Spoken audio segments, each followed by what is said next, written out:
অনেকেই বলে চা, কফি এগুলো দাঁতের জন্য খুবই ক্ষতিকর। আসলেও কি তাই? যদি এক কথায় উত্তর চান, না। বরং অনেক আ কিছু চা, কফি এগুলো উপকারী দাঁতের জন্য। আচ্ছা। ধরেন চা দাঁতের যে এনামেল আছে সেটাকে সুদৃঢ় করে। চা দাঁতের গোড়াকে বা দাঁতের যে জিঞ্জিভাইটিসের অনেক প্রবলেমস এটা সলভ করে। তবে হ্যাঁ, সেটা অবশ্যই পরিমিত মাত্রায়। হুম, হুম। কিছু গ্রিন টি আছে, ভালো মানের চা।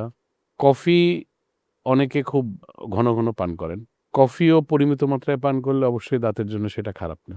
ক্যাফেইন শরীরের জন্য ভালো, প্রয়োজন আছে। আবার অতিরিক্ত ক্যাফেইন শরীরের জন্য অপ্রয়োজনীয়। শরীরের জন্য খারাপ, কিডনির জন্য খারাপ। সুষম খাদ্য যেকোনো যেমন শরীরের জন্য বা আপনার আ পেটের জন্য সুষম খাদ্য প্রয়োজন, সেরকম আসলে দাঁতেরও নিজস্ব কিছু খাবার আছে। যেমন ভিটামিন সি টাইপ খাবার, ভিটামিন ডি, তারপরে হলো টক জাতীয় খাবার।